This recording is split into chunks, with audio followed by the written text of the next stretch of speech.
Finally বন্ধুসকল আজিৰ দিনটোতে মুখ্যমন্ত্ৰী আত্মনিৰ্ভৰশীল আঁচনিৰ ওপৰত অসম চৰকাৰৰ ফালৰ পৰা আহি পৰিছে এটা ভাল খবৰ। তো আপোনালোক যিসকল লোকে যোনটো নেকি মুখ্যমন্ত্ৰী আত্মনিৰ্ভৰশীল আঁচনিৰ কাৰণে আপোনালোকে আবেদন কৰিছিলে, তো বৰ্তমান আপোনালোকৰ যোনখন নেকি সিলেকশ্যন লিষ্ট, তো বৰ্তমান সিলেকশ্যন কৰি থকা হৈছে। তো আপোনাৰ যোনখন নেকি সিলেকশ্যন লিষ্ট, তো আপোনালোকৰ মে' মাহত প্ৰকাশ কৰা হ'ব বুলি যোৱাকালি মুখ্যমন্ত্ৰী ডাঙৰীয়াই ঘোষণা কৰিছে। আৰু লগতে বন্ধুসকল মুখ্যমন্ত্ৰী আত্মনিৰ্ভৰশীল আঁচনি আপোনালোকৰ যোনটো নেকি প্ৰজেক্ট ৰিপৰ্ট আপোনালোকে কেতিয়া ছাবমিট কৰিব লাগিব, কেতিয়া আপোনালোকে প্ৰজেক্ট ৰিপৰ্ট দিব লাগিব। তো বন্ধুসকল তাৰ ওপৰতো আমাৰ মুখ্যমন্ত্ৰী ডাঙৰীয়াই নতুনকৈ ঘোষণা কৰিছে যে আপোনালোকে কেতিয়া আপোনালোকে সিলেকশ্যন লিষ্টখন আপোনালোকে প্ৰকাশ কৰিব আৰু কেতিয়া আপোনালোকে সেই প্ৰজেক্ট ৰিপৰ্ট আপোনালোকে দিব লাগিব। আৰু বন্ধুসকল মুখ্যমন্ত্ৰী আত্মনিৰ্ভৰশীল আঁচনিৰ ওপৰত মুখ্যমন্ত্ৰী ডাঙৰীয়াই আৰু কেইটামান গুৰুত্বপূৰ্ণ ঘোষণা কৰিছে। তো বন্ধুসকল আপোনালোকে ভিডিঅ'টো একেবাৰে স্কিপ নকৰাকৈ আপোনালোকে চাই থাকিব।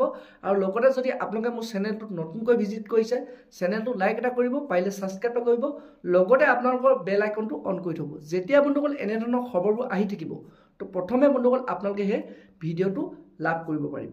তো এতিয়া বন্ধুসকল আপোনালোকক মই জনাই আছোঁ, যোনটো নেকি চৰকাৰৰ ফালৰ পৰা মুখ্যমন্ত্ৰী আত্মনিৰ্ভৰশীল আঁচনিৰ ওপৰত নতুনকৈ আপডেট আহিছে, নতুনকৈ খবৰ আহিছে। তো বৰ্তমান আপোনালোকৰ যোনবোৰ নেকি ফৰ্ম, তো আপোনালোকে এপ্লাই কৰিছিলে, তো আপোনালোকৰ ফৰ্মবোৰ আপোনালোকৰ চিলেকশ্যন কৰি থকা হৈছে। তো বন্ধুসকল চিলেকশ্যন সমাপ্ত হোৱাৰ পাছত আপোনালোকৰ মে' মাহত সেই লিষ্টখন প্ৰকাশ কৰিব, চিলেকশ্যন লিষ্টখন প্ৰকাশ কৰিব। তো তাৰ পৰা বন্ধুসকল আপোনালোকৰ যোনটো নেকি আপোনালোকৰ প্ৰজেক্ট ৰিপৰ্ট, আপোনাৰ সেই প্ৰজেক্ট ৰিপৰ্টটো আপোনালোকে জুন মাহত আপোনালোকে সেই প্ৰজেক্ট ৰিপৰ্টটো ছাবমিট কৰিব লাগিব। তো বন্ধুসকল এইটো চৰকাৰৰ ফালৰ পৰা নতুনকৈ খবৰ আহিছে, নতুনকৈ আপডেট আহিছে।